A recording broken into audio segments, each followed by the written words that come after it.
एक छोटे से गांव में जहां मस्जिद की अजान की आवाज हर सुबह और शाम गूंजती थी, एक ऐसी रात आई जिसने सबके दिलों में खौफ भर दिया। यह कहानी है हसन की, एक साधारण युवक जिसकी जिंदगी एक रात में बदल गई। हसन एक मेहनती और नेक दिल इंसान था जो हर रात मस्जिद में ईशा की नमाज पढ़ने जाता था। एक ठंडी सर्द रात जब कोहरा गांव को अपनी चादर में लपेटे हुए था, रास्ते में उसे एक पुराना सुनसान हवेली दिखाई दी जिसके बारे में गांव वाले कहते थे कि वहां जिन्नात का साया है।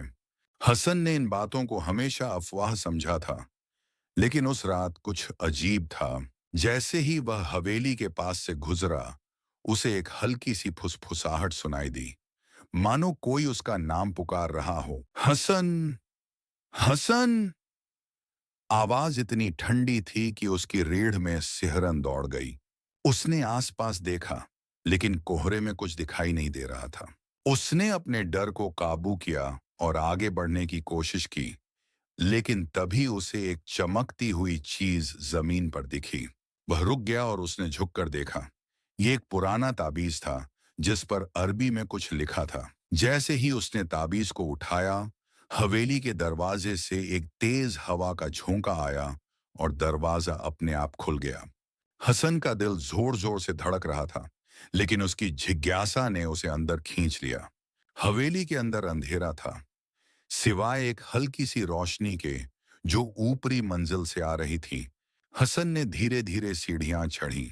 हर कदम पर लकड़ी की चरमराहट उसे और डराने लगी। ऊपर पहुंचते ही उसने देखा कि एक कमरे में एक पुराना अलमारी खुला हुआ था और उसमें से कुछ कागजात बाहर गिरे हुए थे। उसने एक कागज उठाया जिस पर लिखा था, जो इस ताबीज को छुएगा उसे सच का सामना करना होगा। तभी पीछे से एक छाया ने हसन को छुआ। वह तेजी से मुड़ा, लेकिन वहां कोई नहीं था। उसकी सांसें तेज हो गईं। अचानक उसे एक और आवाज सुनाई दी, ताबीज लौटा दे हसन। यह आवाज अब और साफ थी, मानो कोई बहुत करीब हो। उसने ताबीज को जेब में डाला और भागने की कोशिश की, लेकिन हवेली का दरवाजा अब बंद था।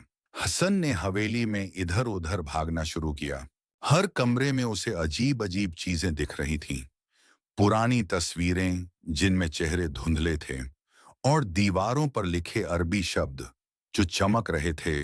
तभी उसे एक दर्पण में अपनी परछाई दिखी, लेकिन उस परछाई में उसका चेहरा नहीं था, बल्कि एक अनजान शख्स था जो मुस्कुरा रहा था। हसन ने कुरान की आयतें पढ़ना शुरू किया जो उसे याद थीं। जैसे ही उसने आयतुल कुर्सी पढ़ी, हवेली में एक तेज रोशनी फैली और वह रहस्यमयी परछाई गायब हो गई। ताबीज उसकी जेब से निकलकर जमीन पर गिर गया। उसने उसे उठाया और बाहर की ओर दौड़ा। दरवाजा अब खुल चुका था। हसन घर पहुंचा और उसने ताबीज को मस्जिद के इमाम को सौंप दिया। इमाम ने बताया कि यह ताबीज एक पुराने जादू से जुड़ा था जिसे किसी ने हवेली में छुपाया था। हसन की हिम्मत और ईमान ने उसे बचा लिया।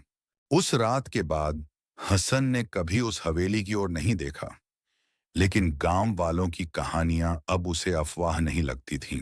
अगर आपको हमारी कहानी सुनना अच्छा लगता है, तो प्लीज सपोर्ट करें आप लोग नाच गाने को। तो आप लोग सपोर्ट करते हो, अच्छी बातों को भी सपोर्ट करो।